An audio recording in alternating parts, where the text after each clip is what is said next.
रावण ने भी तुम्हारी तरह सोचा था कि स्वर्ग की सीढ़ियां बना दूंगा, यहां से स्वर्ग जाने के लिए लोगों को मरना नहीं पड़ेगा। सीढ़ियां बनाने का स्वप्न देखा था, हीरे मोती की सड़क बना दूंगा। कितने स्वप्न देख रहा था रावण, मौत को जीत लूंगा, यमराज को परास्त कर दूंगा। लेकिन काल बलि का गाल पर जब पड़ता है एक चांटा, सोने की लंका वाला मिट्टी के ढेर में दिखाई दिया करता है। कितने आए इस दुनिया में जिन्होंने इस दुनिया को जीतने का प्रयास किया, कितने आए इस दुनिया में जिन्होंने यहाँ हुकूमत करने का प्रयास किया। ध्यान रखना, जिन जिन ने प्रयास किया वो काल के गाल में समा गए। ध्यान रखना, किस अकड़ में घूमते हो। मौत ने जमाने को वो समा दिखा डाला, वो कैसे कैसे रुस्तमों को खाक में। किसका स्वप्न देख रहे हो? है तो कुछ नहीं, लेकिन आशा तृष्णा ना मरी, मर मर गया शरीर। क्या रखा है? किसके चिपक रहे हो? क्यों लकड़ी में घुन बन रहे हो? लकड़ी भी जलेगी, तुम भी जल जाओगे। ध्यान रखना, विचार करिए, सोचना है जिंदगी को सार्थक और सफल करने का। क्या हाथ लगेगा ये बताओ? चलो जोड़ लो, हाथ क्या लगेगा? कुछ नहीं। इस जहां का इस जहां पे सब भरा रह जाएगा। साथ में लाया था क्या जो साथ में ले जाए। जिंदगी को सार्थक करे। आज पवित्र दिन है, पावनता का, तृष्णाओं को जीतने का दिन है, लालसाओं को जीतने का दिन है, सत्य को समझने का दिन है। उस सत्य को समझो, जीवन सार्थक होगा। यदि ये कसौटी नहीं होती भगवान की तो 25, 30, 40 तीर्थंकर पैदा हो जाते, है ना। हर कोई अपने को तीर्थंकर घोषित कर देता या नहीं कि मैं ही भगवान हूँ। तो बोले नहीं, कोई अपने को भगवान घोषित नहीं कर सकता। उसके अंदर ये कसौटियाँ होना चाहिए, ये डिग्री होना चाहिए। तो भगवान का वाह्य स्वरूप कैसा है? वस्त्र रहित, आभूषण रहित, अस्त्र शस्त्र रहित, स्त्री पुत्रादि रहित, और दृष्टि कैसी, आसन कैसा, खड्गासन। और ये जिसके पास हैं, हमको तो 2 ही आसन का भगवान चाहिए, लेटा हुआ भगवान नहीं चाहिए। कैसा चाहिए? खड़े हुए, या ऐसा नहीं कि यूँ मसंद लगा और यूँ बैठे, ये भगवान नहीं चलेंगे। समझ में आ रहा? कैसे भगवान चाहिए? खड्गासन, या तीसरा कोई आसन नहीं। ये आसन काय का है? वीतरागता। ये भगवान का वाह्य स्वरूप है। कैसा है? देखो, यदि भगवान ऐसे हाथ पर हाथ रख कर बैठे हैं, उल्टे हाथ पर कौन सा हाथ है? क्यों? अधर्म पे धर्म की विजय, धर्म को दबा दी, अधर्म को उन्होंने। अब ऐसे हाथ रखने वाला सोएगा क्या? ऐसे कैसे सोएगा? ऐसा लंबे हाथ किए वाला सोएगा क्या? जिसने हाथ पर हाथ रख दिए भोजन करेगा क्या? नहीं करेगा, नासा दृष्टि है। जिसने ऐसे हाथ रख के बैठ गया, उसको ठंड लगेगी क्या? गर्मी लगेगी क्या? प्यास लगेगी क्या? यदि लगेगी तो फिर ये हाथ ऐसा क्यों रखा? ऐसे हाथ रख के आप कौन से काम कर सकते हैं बताइए?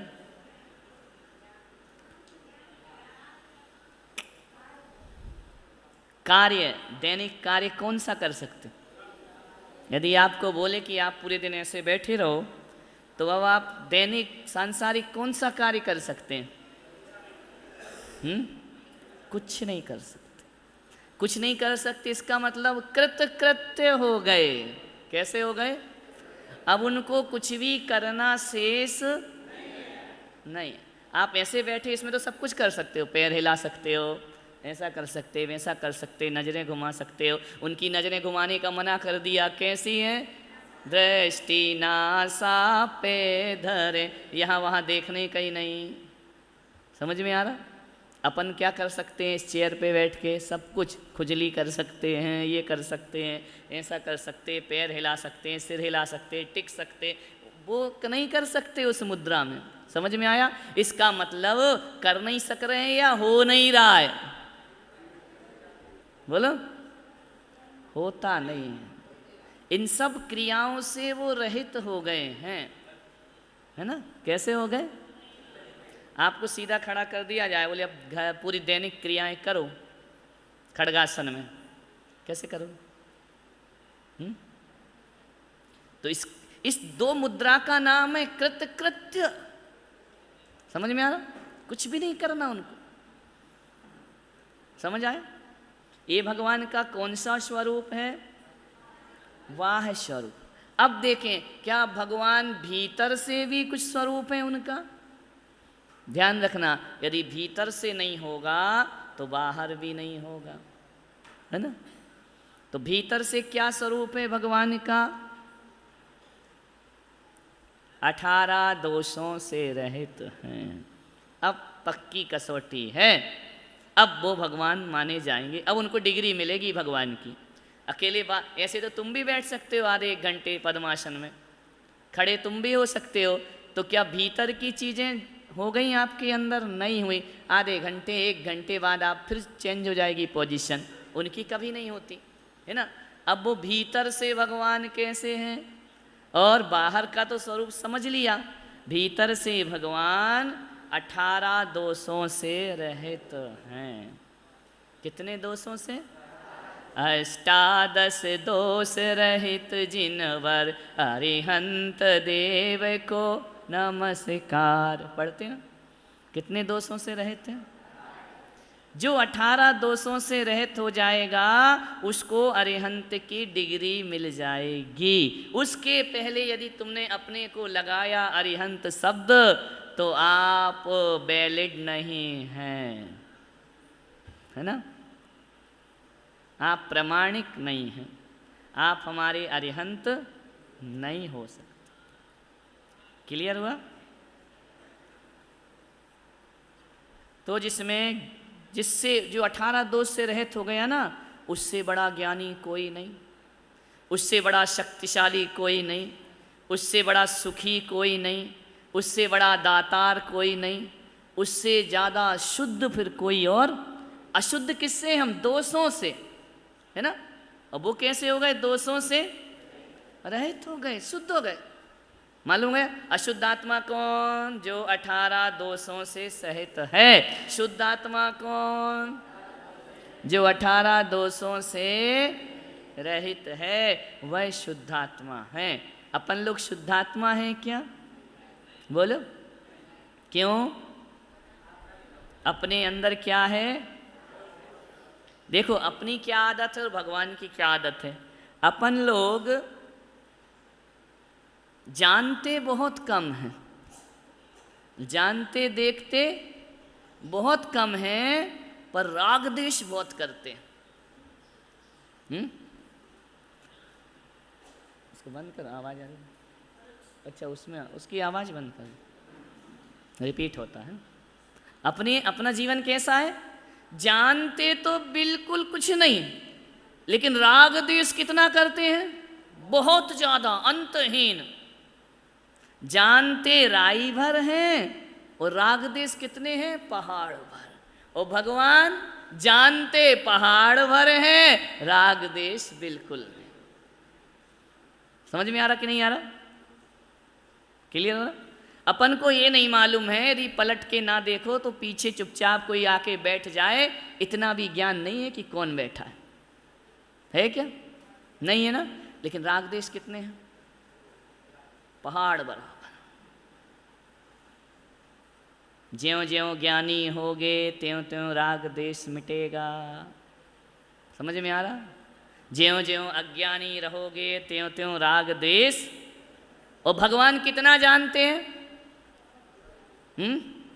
3 काल में, तीनों लोक में जितने द्रव्य हैं, उनकी जितनी पर्यायें हैं, उन सब को एक साथ जानते और देखते हैं। किस किस को जानते हैं? बोलो तो। तीनों लोक में। कौन से 3 लोक? ऊर्ध्वलोक, मध्यलोक, पाताल लोक। तीनों काल में। 3 काल कौन से? Present, past, future. Past tense कितना बड़ा होता है? फ्यूचर टेंस कितना बड़ा होता है? प्रेजेंट टेंस कितना बड़ा? प्रेजेंट टेंस एक समय का होता है। वर्तमान कितना बड़ा है? एक समय का। भूतकाल अनंत। कितना है भूतकाल? और भविष्यकाल कितना है? अनंत। जानता हूं मैं ऐसी मां को जिसने अपने बच्चे को पाल पोस करके बड़ा किया। बड़े अरमान थे उसके कि मेरा बेटा पढ़ लिख करके बहुत बड़ा आदमी बनेगा। विधवा हो गई थी वो, उसका पति बीमारी से तड़प तड़प के मर गया था। उस मां ने सोचा कि जो स्थिति मेरी हो रही है वो दुनिया के किसी महिला के पति की नहीं होना चाहिए। मेरे पास पैसा नहीं है, मेरा पति तड़प तड़प करके मर गया दवाइयों के लिए। उसने एक संकल्प उठाया। उस मां ने आंसू नहीं बहाए, उसने जाके अपना महाशोक प्रस्तुत नहीं किया। वो मां मंदिर में जाती है अपने बच्चे को लेकर के। वो कहती कि भगवान इतनी ताकत है, मेरा पति मुझे दुनिया से छोड़ करके चला गया, एक बच्चा मेरे पास है, मैं इसको दुनिया का सबसे बड़ा डॉक्टर बना करके खड़ी करूंगी। मैं चाहती हूँ कि ऐसा डॉक्टर बने कि कोई भी रोगी इसके दर पर आए, कोई गरीब आए, कोई यतीम आए, मेरा बेटा वहां पैसा ना देखे, मेरा बेटा अपना मसीहा बन करके उनकी सेवा करने को तैयार हो जाए। जैसा पैसे के अभाव में मेरा पति मरा है, वैसा दुनिया में किसी के पति की मृत्यु नहीं होना चाहिए। उसने कहा बेटा मैं तुझे डॉक्टर बनाऊंगी। बच्चे ने कहा मां मैं डॉक्टर बनूंगा, जरूर बनूंगा मां, मैं तेरा सपना पूरा करूंगा। उस मां ने बच्चे को पढ़ाया, जितना पैसा था लगा दिया, मकान बेच दिया, किराए के मकान पर आ गई। अब उसके पास कोई आय का साधन नहीं था। उस मां ने क्या किया, दूसरे के घर में बर्तन साफ करती, कपड़े धोती। बेटा कहता मां तू ये क्यों करती है, तुझे डॉक्टर बनाना है ना, तू कैसे डॉक्टर बनेगा? डॉक्टर बनने के लिए बहुत पैसे लगा करते हैं, मुफ्त में कोई डॉक्टर नहीं बनता है, लेकिन मेरा बेटा तू डॉक्टर जरूर बनना।